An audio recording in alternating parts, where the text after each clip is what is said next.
Fodder, the channel for Arsenal fans all over the world. And the segment, the Easy Talk, but hopefully it's going to be a bite-sized version. So not more than 40 minutes, hopefully, if I can keep my mouth shut. And we've got another full house. We've got Andrew, the Hinkley Gooner. Andrew, how are you, mate? I'm all right. Thank you very much. Thanks for having me on. No worries. It's always a pleasure, Andrew, to have you back on the show. And also, I've got Ray. Ray, it's only the second time you've been on Canon for her, isn't it? I believe so. Yes, Alex. Thanks for inviting me on. Yeah, but that's terrible. I've only invited you 2 times. I feel so bad, Ray. I'm an avid viewer as well. Thank you. Thank you very much. We've paid you quite well to say that. And then we've Checks got... in the mail. Say again? Checks in the mail. Yeah. And then we've got our good friend Richard from Arsenal TV, who's also my host on Fan Comments on Mondays at 5 o'clock. Richard, how are you? Yeah, man, I'm good. I'm just, well, it was nice to get a result last night against Standard Liège, as we're going to be talking about that. And hopefully we'll get a 3 points against Bournemouth at home, because just before my birthday. So, yeah, it'd be nice. Okay. A little plug there. So, yeah, it's Richard's birthday soon. Yeah, and like, I had a surprise as well that my partner wrote to Arsenal for them to send out a letter to wish me a 25th anniversary, 25th birthday, and I got the confirmation today that they're going to send it out nearer to the date. So brilliant. Fantastic. I've got one on my 30th from Arsene Wenger as well. That's really, really nice. Oh, nice one. Yeah, no, they're pretty accommodating, aren't they? Pretty accommodating at Arsenal. They are when it comes to birthdays and anniversaries. Before we get into the topics, I just want to say a quick word about the Tottenham result against Bayern Munich 7-2. A quick word.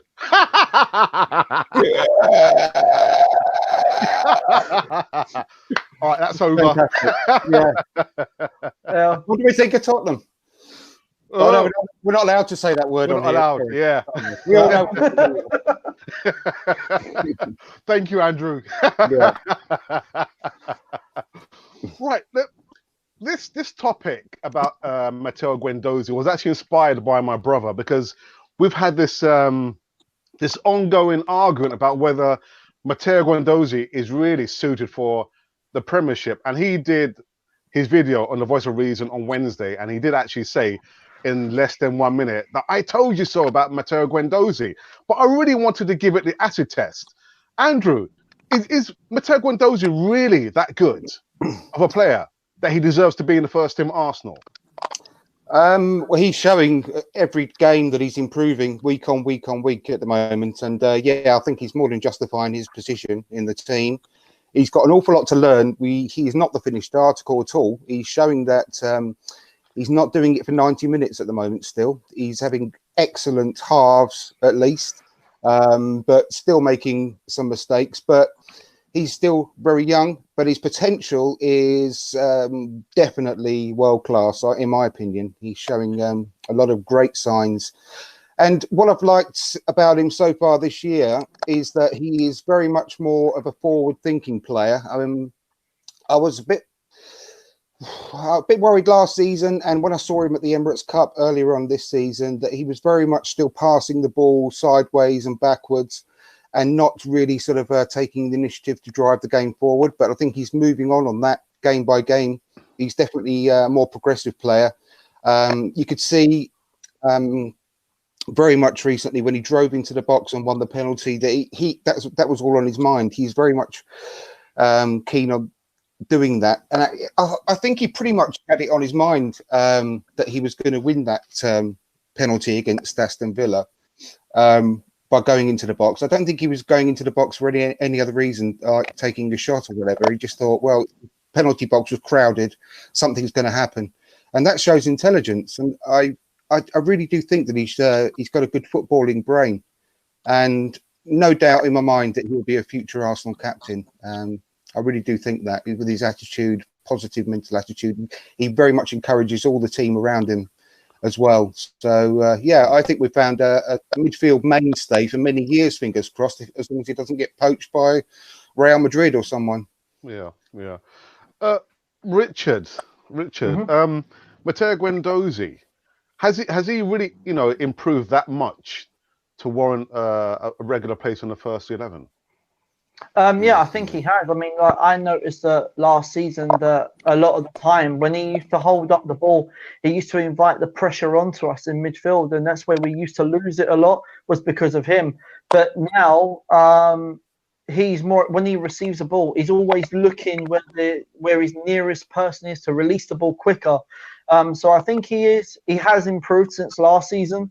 And I think that he got called up for the French squad, so I think that improves itself really, that he was a next option for the French squad to call up. So if he's getting called up for the French squad, then I think he's established himself to be a first team player in the Premier League. But then again, he's got competition on his hands with the likes of Joe Willock at the moment. That's adding goals to his name in the on his game at the moment. So he's got to keep working hard. Otherwise, Joe Willock is going to take his spot. Okay. Ray, Arsenal Fan Circle. What's your thoughts on Matteo Guendouzi? Yeah, I mean, he's young yet, and he's still got a mistake in him here and there, such as Richard alluded to last season. We've seen a couple of near things this season where he almost got caught in possession. He's inspirational. He's provided a couple of vital assists for Aubameyang in particular, in the North London derby especially. And yes, as Richard said, if he's called up squad, he's definitely got potential for Deschamps to have brought him into the setup and get a feel for what it is going to be like for the French setup. So potentially he's one for the future. I wouldn't pick him. He wouldn't be my first pick in midfield, but he's definitely knocking on the door, and all you can do is play well at club level to be seen. I'd say he's one for the future. Andrew. Oh, I think Ray's signals. I think he's lost his signal. Yeah. And do you know what?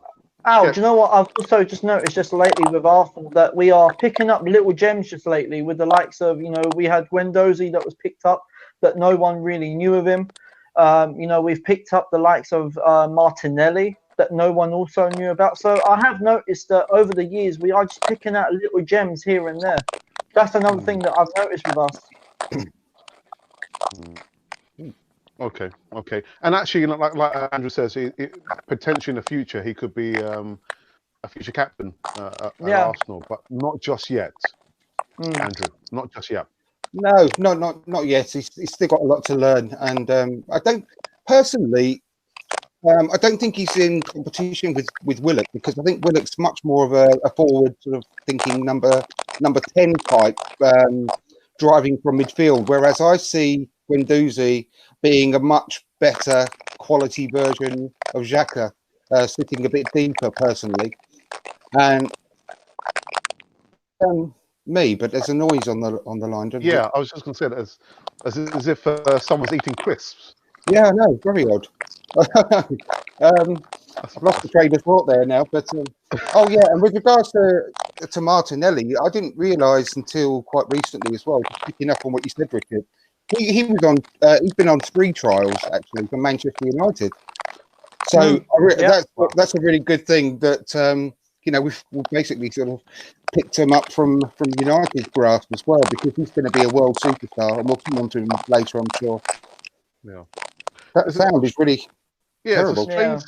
Let me just quickly mute and see where is it coming from. Sorry, guys. Right, it's not me. It's not Andrew. But eeny, meeny, miny, mo. Who is it? Right, it's annoying, but no, it's neither one of us. So that's weird. I thought it stopped then when you went to Ray, but it might just be me. Is it Ray eating the crisps? Sorry, Ray. It's gonna. Yeah, it stopped now. Yeah, Ray, you are the culprit. Stop eating the crisps.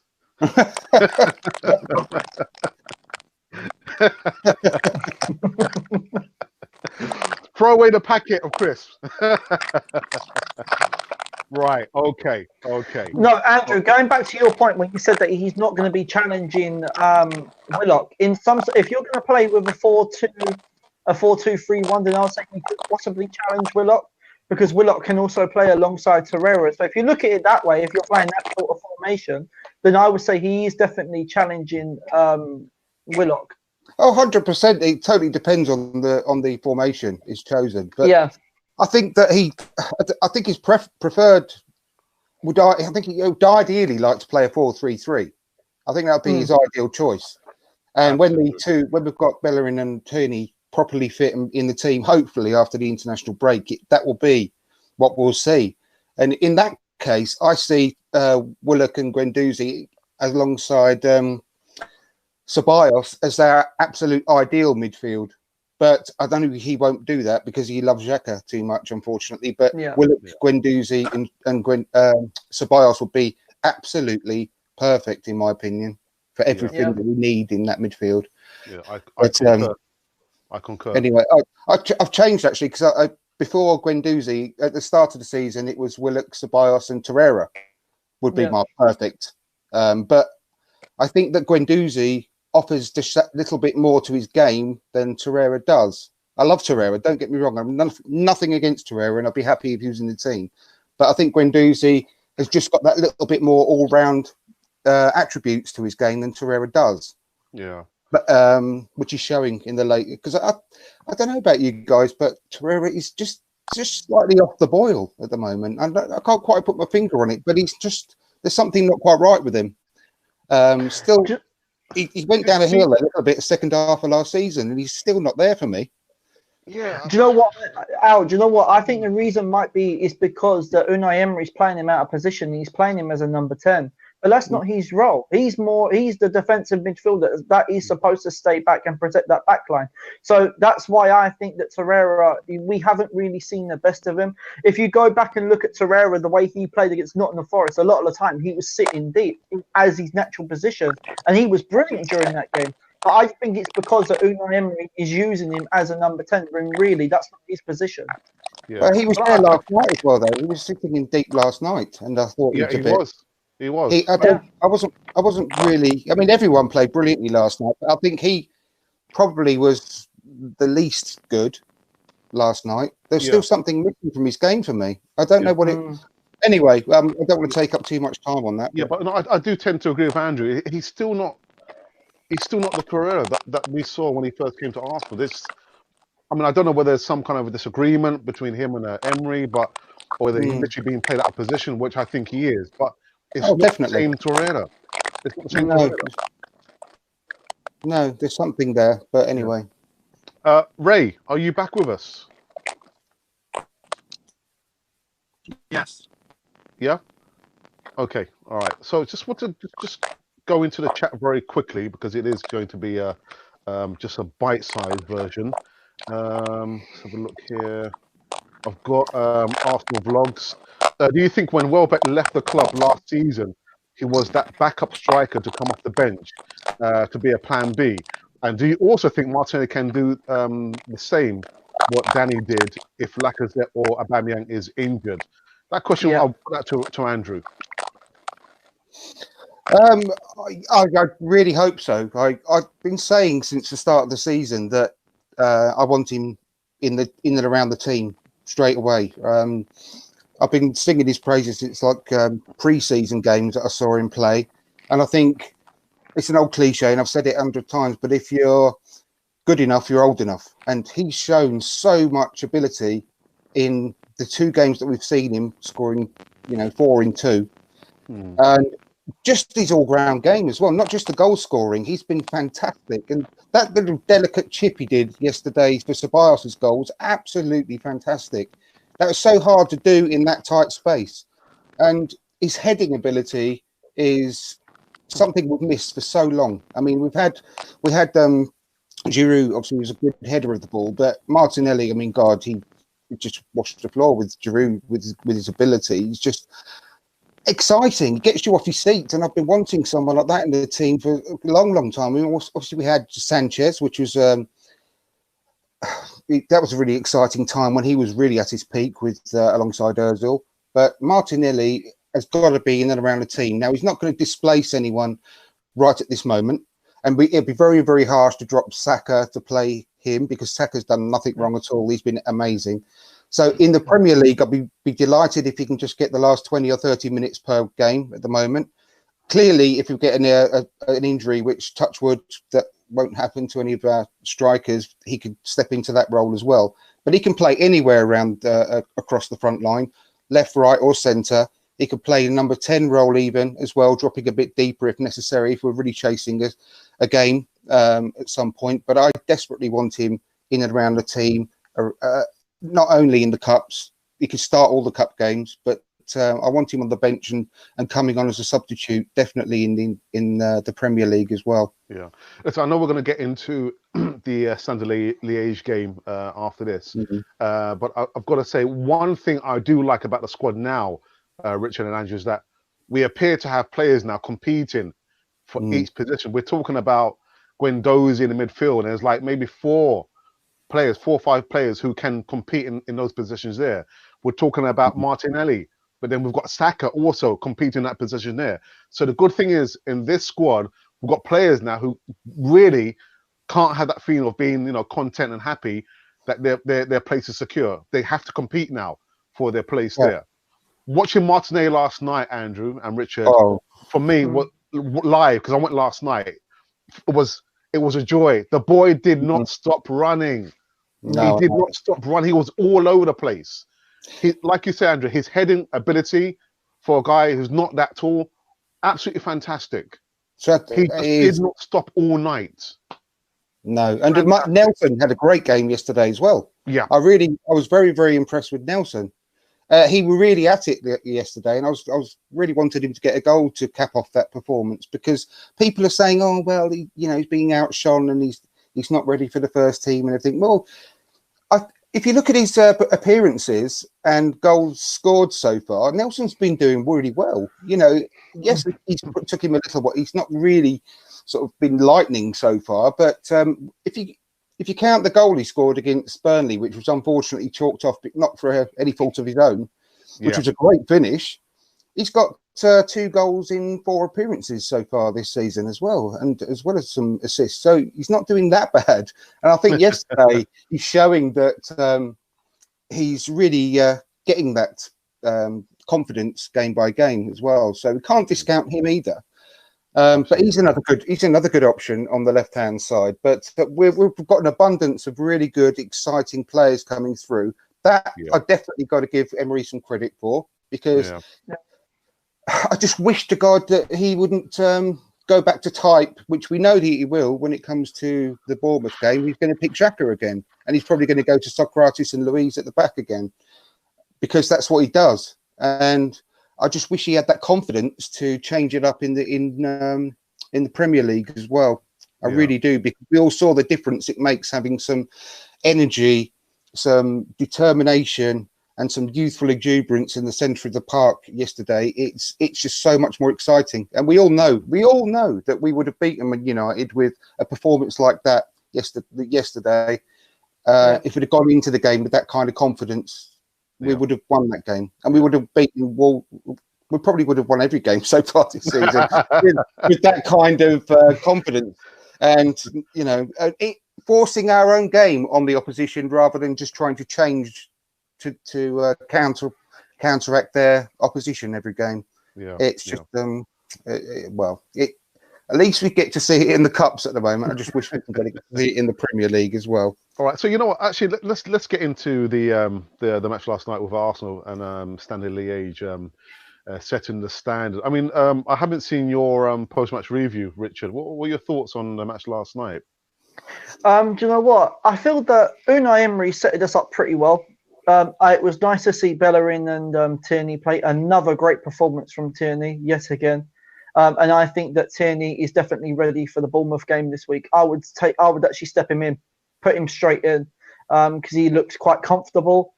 He crosses the ball, and I've noticed every time that Tierney's crossing the ball, he's always picking out a player. no doubt. He's always picking at someone. But I think it was an overall team performance. I think the game was pretty much done within the first half, to be honest, because I think Standard Liège was quite poor. They didn't really threaten our backline that much. And I think the player that stood out for me was Martinelli, definitely, because the way he literally didn't stop, and it's true because do you see when it's his pressing game? It reminds me of Suarez when he was playing for Liverpool, because when Martinelli chased one of the players, he actually chased him all the way back to the defensive third, which was very, very nice. It was a joy to watch him last night. And really. I think that I think between the Premier League side and the Europa League side, the intensity is completely different. The energy levels is different. So can we just swap the two sides and let the Premier League ones play the Europa? Not just yet. Well, do you know what? But do you know what? I wouldn't throw Martinelli straight in the first team just yet. I would say give him, say, another, maybe a couple of more cup games to get him more settled in. And then I think then start throwing him to the first team. I think at the moment, because Lacazette is injured, I would use him as a backup striker at the moment. But once we've got our complete front three, then maybe Martinelli could be like a substitute that we could bring on, either as one if the main striker needs to come off, i.e. probably Lacazette, or if Aubameyang needs to come off because of their energy levels, and maybe it's an option that we could have. But I think it was an overall good team performance, and I think Emery got his tactics spot on. I'm going to push Andrew on one particular player that because we were in the West Stand, and a lot of the fans were getting on one player's back who came on as a second half sub. Nicolas Pepe, Andrew. He came on. I thought he did all right in at least a little cameo yesterday. Actually, I think I'm still very, very much 100% behind Nicolas Pepe because I think his quality is there for all to see. And I've said it 100 times, but it is a big change when you're a young guy to come into a new country, a new club, under a new manager with new teammates. And it's going to take time to settle. And he's had 5 starts, and that's all. So I think the international break's going to do him the world of good. Actually, I don't know. He's not been called up, I don't think, is he? Is he going away this Not as far as I know. Not as far as I know. It's coming exactly the right time for him, to be honest, I think, because if it wasn't going to be the case that he's going to have a couple of weeks off, I would have been a bit of an advocate to just sort of take him away out of the limelight just for a couple of weeks, personally, and let him, settle behind the scenes a bit more and avoid the pressure. Because the last thing I want is for fans to start getting on his back, and that would be the worst thing. We all know what our fans are like, and some of them are already questioning him, and it'll be completely wrong. And if I'm completely honest with you, and I don't want to say this, but I think we won't see the best of him until next season, personally, when he's properly adjusted. He's got a 5-year contract, and we can't. I don't know. We just cannot start getting on the kid's back because his ability is unquestionable, and I don't think he's been getting the support down the right hand side either. He's been quite isolated, if I'm honest. He's having to come deep to get the ball a few times. Yeah, he is, and I don't think that's his game. And I think it's going to be a massive difference to him once he starts striking up a partnership with Bellerin on the right hand side. That's going to be a big difference to him. So I think. He will start really benefiting from that. And obviously, he's not even played a full game with Bellerin yet. So we need to give the guy time. I'm not going to get on his back yet. Really support him. I really, really do. Okay. All right. Anyone's watching the Easytalk bite-sized version around about now, or maybe on playback or rewind or whatever you want to call it. I've got Andrew, the Hinkaguna, with me on the Easytalk bite-sized. And also I've got Richard from Arsenal TV, and Richard is making his way to 1,000 subscribers. 200 away. 200 away. 800. Yeah. Okay. What are you going to do when you reach 1,000 subscribers, Richard? I'm dyeing my hair, and I'm going to actually do that for. I'm actually going to do that for a 1,000 subscribers special. Red and white, like we said before. No, the bruised banana. The bruised banana. No, white sleeves down the side. In honor of The bruised banana.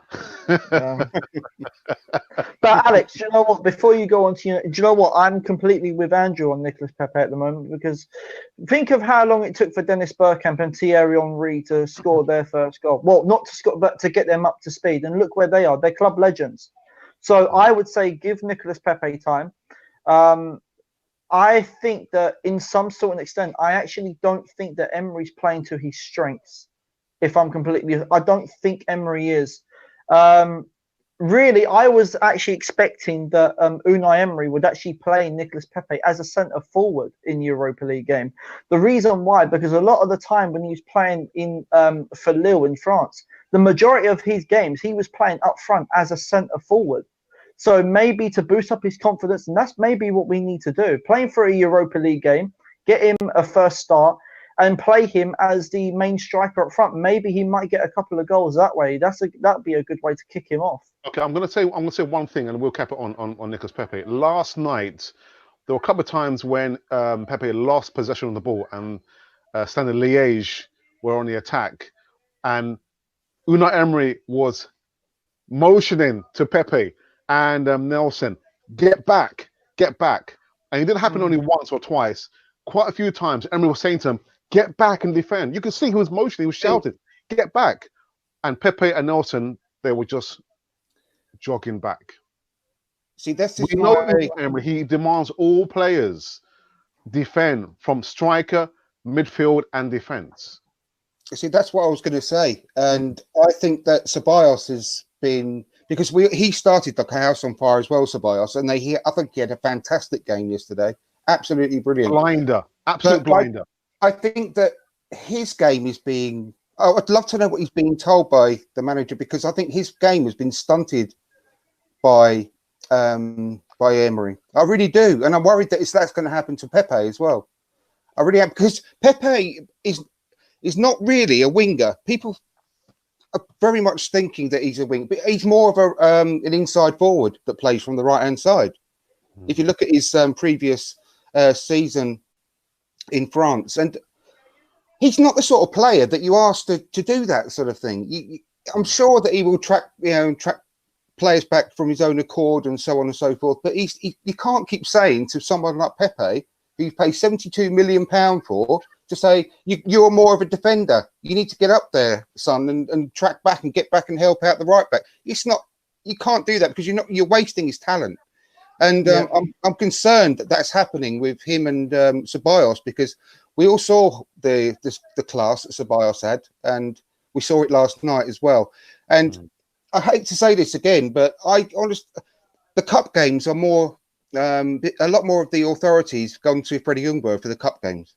Yeah, and that's been documented, and we're all seeing how we're playing in the cups. We're getting off our seats and we're having thrilling performances, and we're beating teams a lot.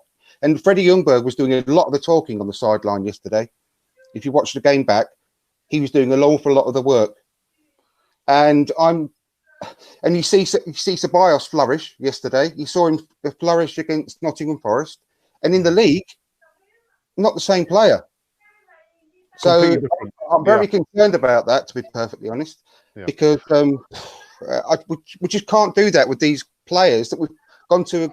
Obviously, we haven't gone to a great expense with Ceballos, although it's not cheap. But we can't get these players in and then just ruin them. Yeah. And ruin their confidence. Okay, so let me just quickly get back into the chat for the last time before we wrap this up. I've got Mahir from Arsenal Fan Circle. He says, good evening. And he says, please swap Premier League team with European team. That's what I said earlier. But do you know the reason really, why? Richard? Because I'm seeing two different intensities, two different energy levels in terms of the Premier League and Europa League side. Yeah, but then why is that? Is it because of the opposition that we're playing, or what is it? Are the instructions different from Unai Emery? What is it? Because last night the team looked very, very balanced. Very balanced last night. So is it the instructions from Unai Emery? What is it, Richard? What is it? I don't know. I mean, I know Andrew was saying that it could be Freddie Lombo that's having a lot of input to the Europa League team because he's worked with the youngsters for the academy side and he knows them pretty well.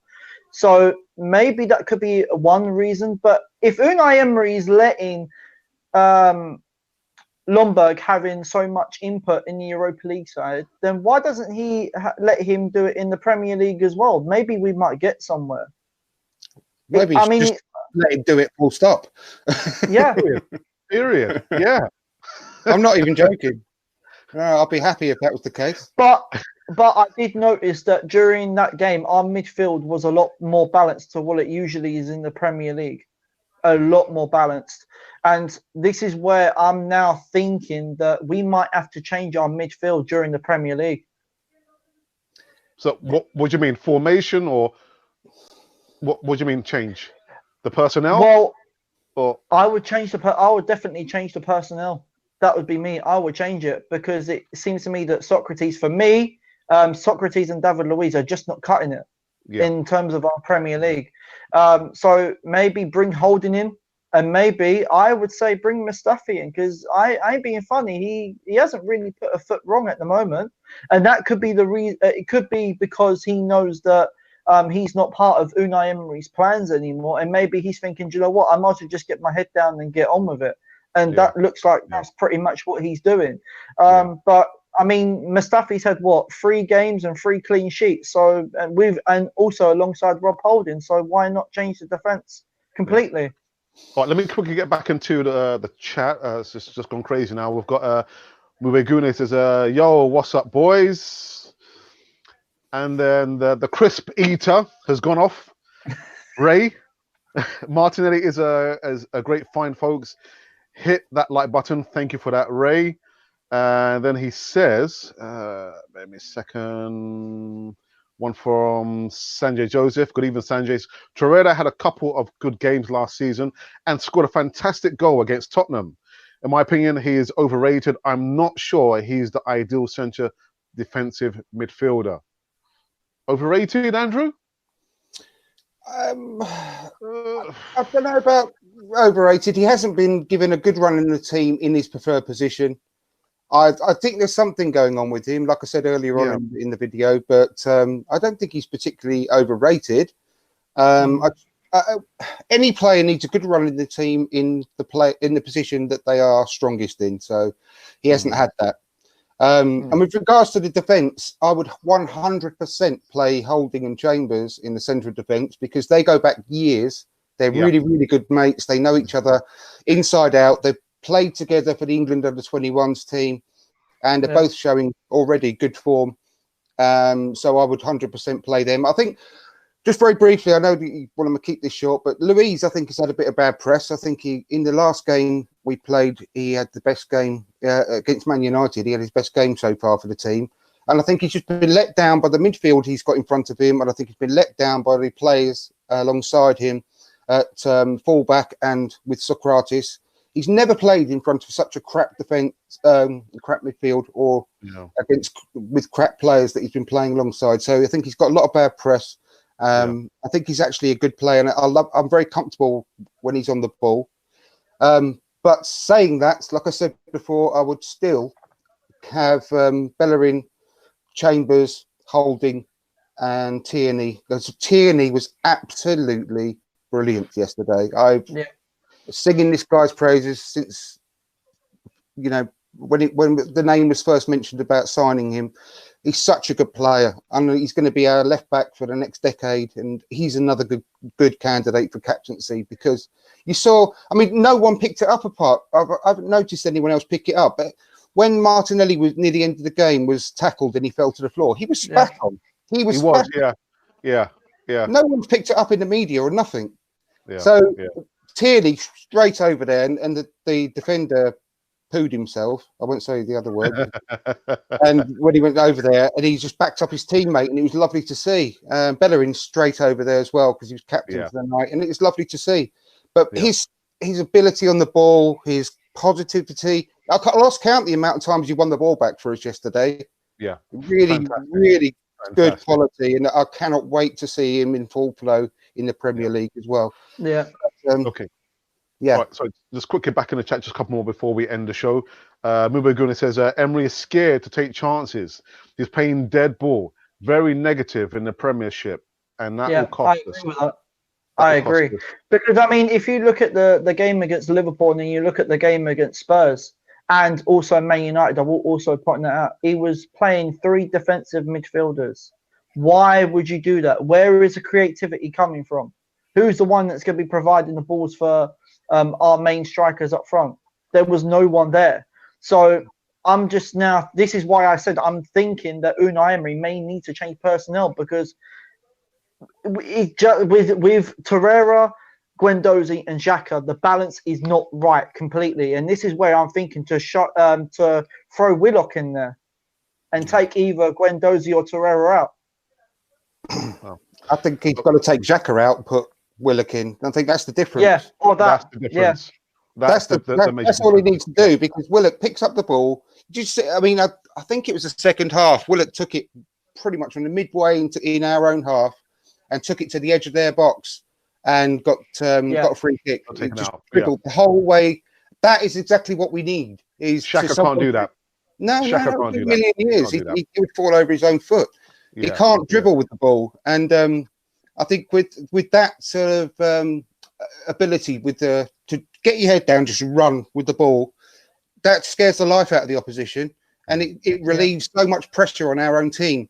That is just all he needs to do is get Xhaka out the team and replace him with Willock, and we'll see performances like yesterday in the Premier League. Yeah. But Okay, another one from Mube. Emery... Richard, sorry, 1 second. Sorry, go on. This is Richard. Stop this Mustafi foolishness. I'm not getting involved in that. The Schoolboy 8 says, California, I hope you're going to the game against Bournemouth. Yes, I will be there. Just doing my podcast on that as well, live and direct from the Emirates. And then I'm going to just one more before we wrap it up. Torreira's been played a lot out of position. Yeah. Emery trying to make Torreira into Ozil, which he is not. Listen, guys, I'm going to wrap up this bite size of Easy Talk. Before I do, I'm going to say a big thank you to Andrew. Actually, Andrew, you were asking about the top that I was wearing, a Colombian top. What size are you? I am large. All right, because my wife is going to Colombia in 2 weeks' time, so she's offered to buy you a top. Oh, fantastic! Oh, thank you ever so much, Mrs. Alex. It'll be in the post. And Richard, Arsenal TV. Remember, he's my co-host for the fan comments every Monday at 5 p.m. Richard, as always, it's a pleasure to have you on Cannon Foyer TV. Yeah, a real pleasure. It's always a pleasure being a part of it, and obviously meeting so many other Gooners. So absolutely. Anyhow, if you guys have been wondering who or what you've been watching, you have been watching Cannon Fodder, the channel for Arsenal fans all over the world. And Tottenham 7-2. What do we think of Tottenham?